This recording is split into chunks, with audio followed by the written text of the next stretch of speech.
Chers amis membres de la clinique de la santé, encore une fois, bonjour. Nous sommes encore à un rendez-vous pour que nous puissions guérir de tout. Guérir de tout pour avoir tous les bons. Guérir de tout pour avoir plus de santé, plus d'argent, plus de bonheur, plus de joie, plus tout le reste. Vous savez, aujourd'hui, j'ai encore envie de vous parler du pardon. C'est bien beau, c'est très facile de dire qu'on pardonne. C'est bien beau et très facile de dire qu'on vit dans le pardon. Mais je vais vous dire, la seule chose que je veux partager avec vous aujourd'hui là, c'est le pardon anticipé. C'est-à-dire, vous décidez de pardonner avant même qu'on ne vous offense. Je choisis de pardonner. Je choisis de pardonner les prochaines offenses. Je choisis de pardonner ce qui ne va pas. Je choisis de pardonner en avance. Je pardonne avant. Je vous donne des exemples très simples. Il y a deux personnes qui ont des problèmes. Et l'autre dit, tu m'as fait quelque chose, ça m'a fait mal. Et je dois te rendre le coup. Et l'autre lui répond, d'abord, je te demande pardon pour ce que je t'ai fait. Mais même si tu ne me pardonnes pas, et que tu me rends le coup, c'est-à-dire me tuer comme tu veux le faire, je te promets déjà que je te pardonne pour ce que tu veux faire. C'est-à-dire, il dit, il a eu un problème avec le monsieur dans le passé.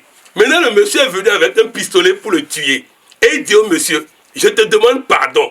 Mais si tu refuses mon pardon et que tu me tues, moi je te pardonne déjà. Ce pardon anticipé amène l'autre à renoncer à ce qu'il veut faire. Apprenons à pardonner dans le sens vrai du thème. Pardonnons l'autre qui nous parle mal parce qu'il ne sait pas. Pardonnons l'autre qui nous fait du mal parce qu'il ne sait pas. Pardonnons l'autre. Je vais vous donner un exemple très simple. On dit souvent, coach, comment je peux pardonner une personne qui prend mon mari? Il n'a pas de mari, c'est pourquoi il a pris pour toi. Alors pardonne-le et prie pour toutes les femmes du monde pour trouver pour elles avant de ne pas prendre pour toi. C'est tout, c'est aussi simple que ça. C'est aussi simple que ça. Donc apprenons à libérer notre esprit. C'est-à-dire, vous savez, si vous rentrez dans un esprit de pardon et de gratitude, vous n'aurez pas à en vouloir à quelqu'un. Vous serez léger. Vous serez léger. Vous serez léger. Et je vais vous dire une chose. Les personnes contre qui vous êtes fâchés, eux-mêmes souffrent de la situation qu'ils sont en train de vivre. Alors, ayez une pensée positive pour eux, afin que Dieu ait une pensée positive pour vous. Le pardon libère l'âme. Le pardon libère l'âme. Je vais vous rappeler le cas de Nelson Mandela. Nelson Mandela est allé dans un restaurant. Et il voit, en tant que président de la République, il était avec sa garde-corps. Et il voit une personne avec qui, il s'est dit, quand il était en prison, celui-là était gardien de prison. Il demande qu'on aille chercher celui-là pour boire, pour manger avec lui. Le monsieur est venu et il grelottait, il tremblait comme ça. Il tremblait comme ça. À un moment donné, les gardes disent, mais monsieur le président, il est malade, on doit l'éloigner pour qu'il ne vous contamine pas. Il dit non, laissez-le.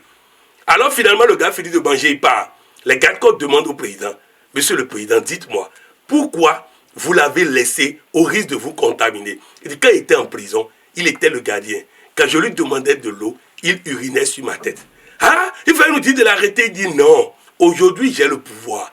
Et donc, si je lui fais du mal, demain, quand il aura le pouvoir, il me fera encore du mal. En ne lui faisant pas du mal aujourd'hui, je fais en sorte qu'il ne me fasse pas du mal demain. Le pardon libère et protège pour l'avenir. Libérons vraiment notre âme d'un pardon sincère et véritable. Et surtout, pardonnons par anticipation les mauvais propos des autres. Pardonnons par anticipation les mauvais caractères des autres. Pardonnons par anticipation les mauvaises habitudes des autres. Et nous serons toujours en condition d'avoir des bénédictions. Excellente journée à vous et à demain.